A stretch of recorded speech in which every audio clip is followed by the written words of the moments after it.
Now it's interesting because you talked about also having German POWs on the plane. But you couldn't mix them. So you had one or the other. Yes. Oh. Because can you imagine what a confrontation you could come into there if you had them mixed? There'd be bitterness. The insults would be flying. No telling what all had happened. So even though they were wounded, you didn't become common people being wounded. You were still Germans and Americans. Well, yeah, if I'm sure if we'd had them mixed, it would have been. There'd been bitterness there. Did you have a translator that went with you, or did you have? No, I just, they'd point to something, and then you'd figure out what they were, saying. I did have one fella that spoke English, though. He had been a pilot, I think, and he was Norwegian, he said.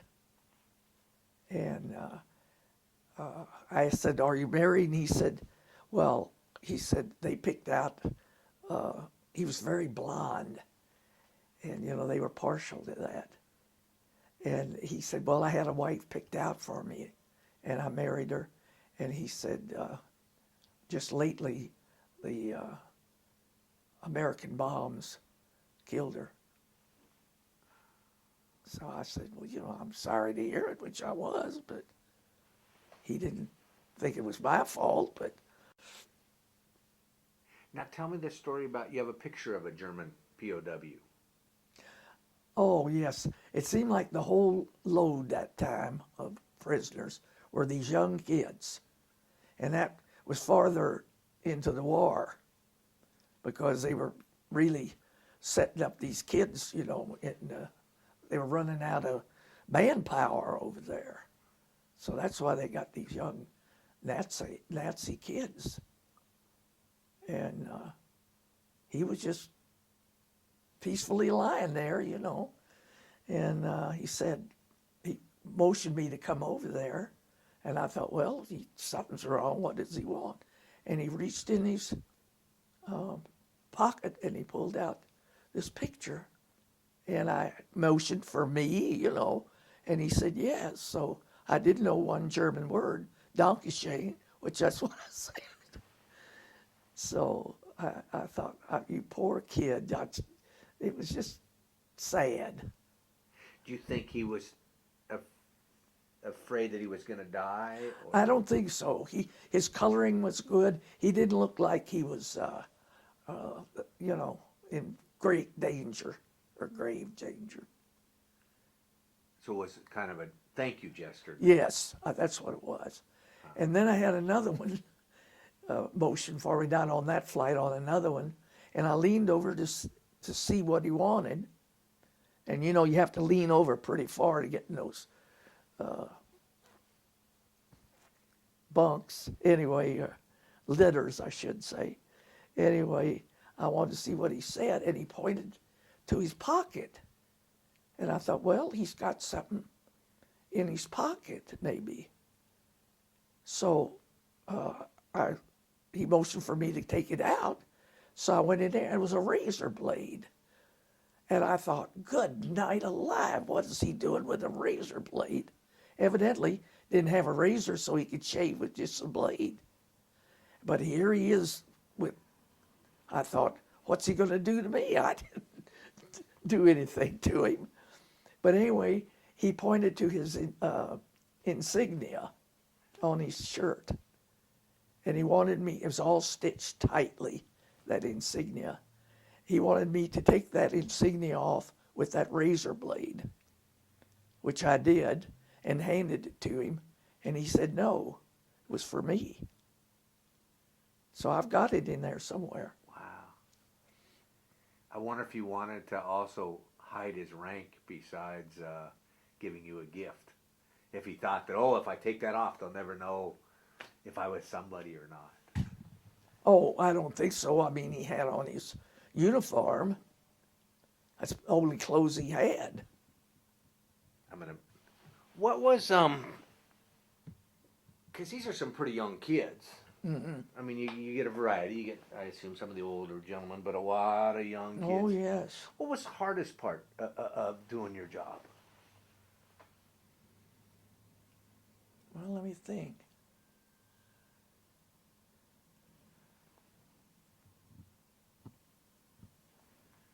I can't think of anything that was, if you mean physically. Emotionally. What, Oh, emotionally? Well, I think you steeled yourself pretty well.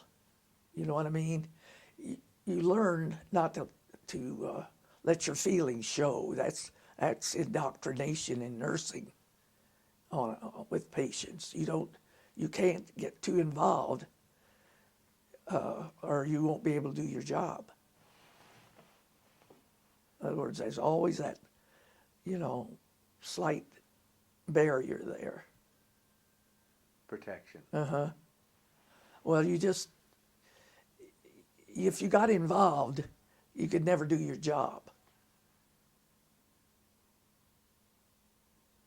So as far as, I'm sure I had a lot of feelings, but I shielded them. What was the best part? What did you enjoy most?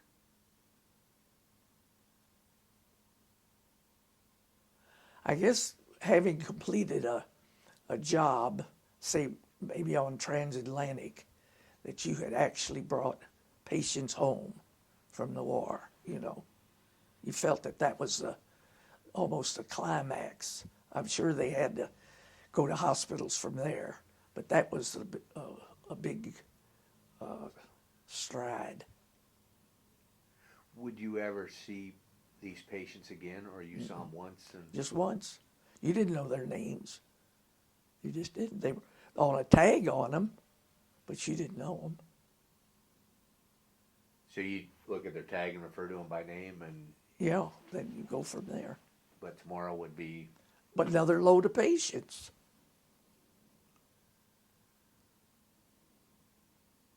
How long were you doing the flight? Was it months or You mean the transatlantic or the other? the shorter? Let me see. I think 13 months for the short runs.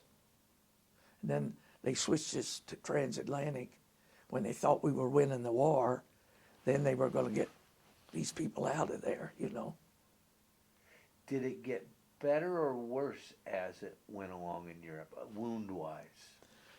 Well, I still contend that the Battle of the Bulge was probably the worst. It was, but we thought we were losing the war at that point. It was not good. And the weather was so horrible, snow, and those guys didn't have any shoes, frozen feet. We brought them plane loads out with frozen limbs, which was sad. And we couldn't get in there, couldn't fly in there right away. The weather was so bad. We got stalled, I think, for days in London in Paris, trying to get to the front, And we just couldn't get in there.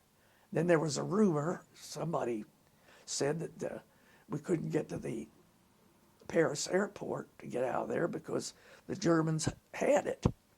Well, that didn't make us feel very good to know that we didn't have any planes, so we thought, but fortunately that was some rumor. So.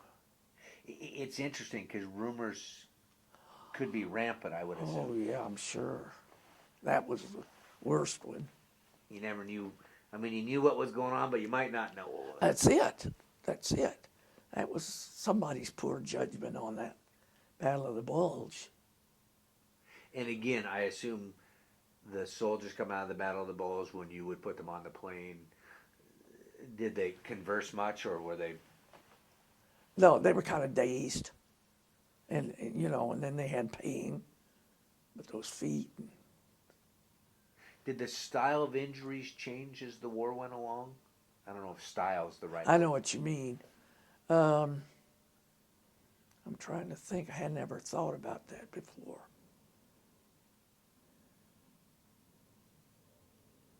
I can't say that it had. And you didn't have, I know in the South Pacific, injury was only not necessarily a minor part, but there was injury and then all the infections. You didn't have as much of that, did you? Infections and dengue fever and.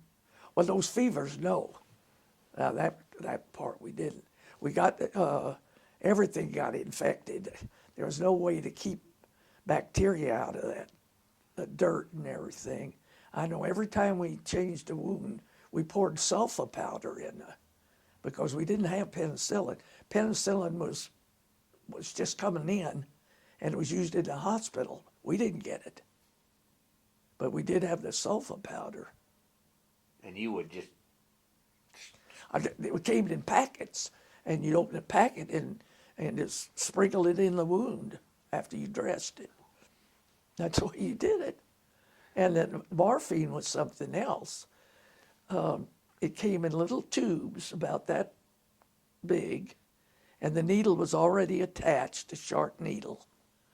And the dosage in that tube was 1 grain of morphine. Okay, the average dose is 1/4 of a grain. So you would guess 1/4 of that tube. Now that's the truth. And then give it to them. And then hopefully it would hold them. You'd have to see that you wouldn't have to give them the rest of it. And I know in the field that was a lot of the. I mean, that was kind of the medical. We'll give you a shot of morphine. Yeah. Oh yeah. Morphine was the thing. Wow. The you had an encounter with a fairly famous person. Yes. How and where did that happen? What? Just a sec. Let me turn this off. Sorry. Okay. Well, it was on another one of those hurry up and waits. You know, we got over there. It was on a Sunday. The weather was warm and hot. And we went in with a cargo. We always went with a load of cargo from England to wherever we were going.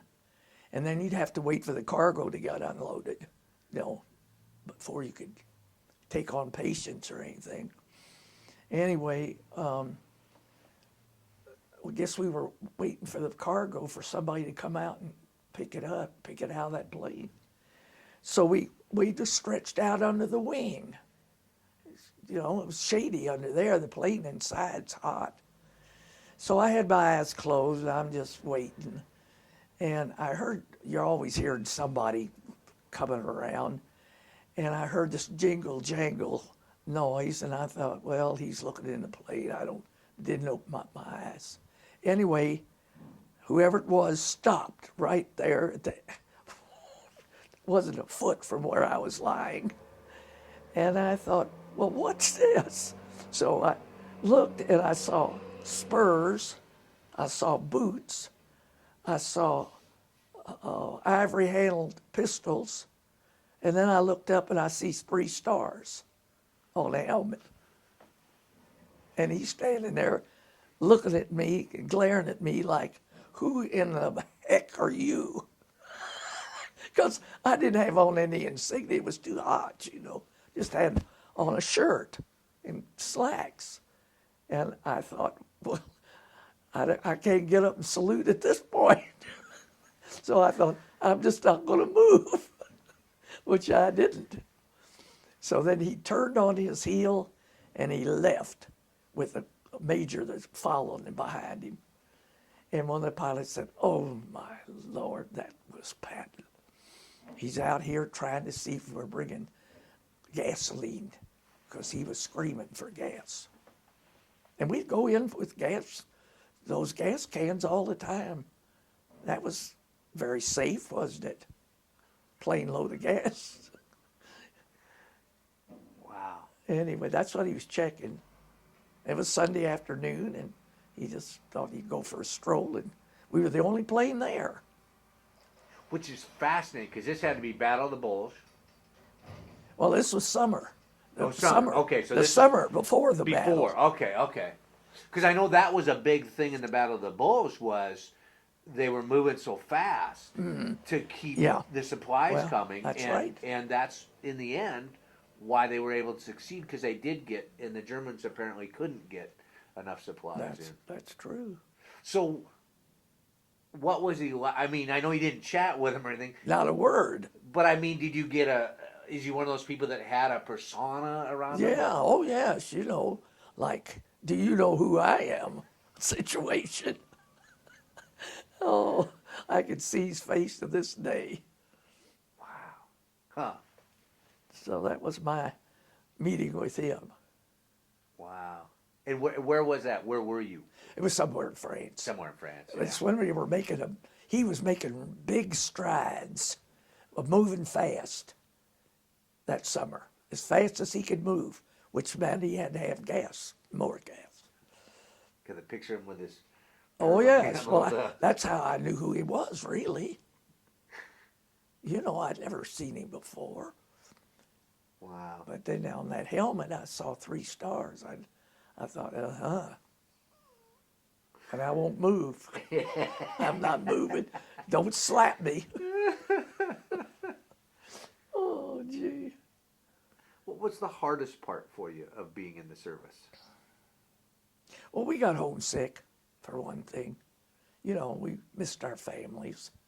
But we were lucky that we had such camaraderie, We became very close. There's a certain amount of closeness there that it's hard to describe.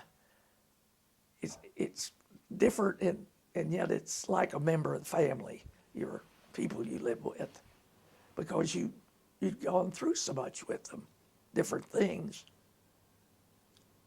That's the amazing part, the bonding. The bonding, that's what it was.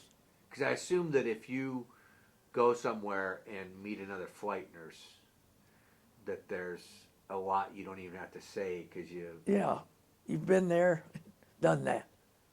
Yeah. Uh, I don't see very many of them. I turned it off. Okay. It can't be ringing.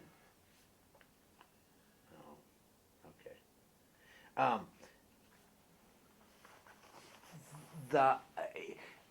The same with a lot of men vets that I've talked to, and the women vets too. There is this certain thing that you can tell me about it, but I'm never going to be a part of it, where you have this very unique, life-changing event that is with you forever. I guess so. Huh. Did you keep in touch with many of the... Oh, yes. Oh, you did? I still do. The ones that are left get smaller. I think there's about 6 of us left out of the 25. When you get together or chat, do you talk about... Well, we don't get together now because it's too hard for them to travel from the east. And they're all in the east. What do you chat about?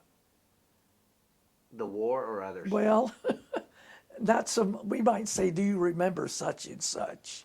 I've had them visit me here, and then I bring out all the pictures again so they can see them. And then we say, do you remember, or remember this, or we really do. And we're talking a mile a minute, trying to get everything in. Do you remember the fun times, or do you remember the... Oh, yes. I think you do. Yeah. The funny things that happened. Just little things that kept you going, were funny. I assume you had to eat all the Oh, dear. same... Oh, yes. It seemed like when you were on a flight, you never got back at mealtime, and they would leave it out, and you would just get it when you came in at the mess hall. And I can remember stew sitting there, and all the grease would be congealed on the top. And for 40 years after the war, I couldn't eat stew. I just couldn't do it. But when I was reintroduced, it was a whole different ball game. I had one POW, and it was turnips that he could never eat. Oh, again. really? But then I had one that the other was extreme. The rest of his life, he always had pancakes because when he was a POW, that's what they talked about was food. And he Yeah. would describe pancakes and butter and the Oh. rest of his life, every morning. You're kidding. Yeah. But that's funny. Stew is yours. Mm-hmm. That, I could still see that stew over there.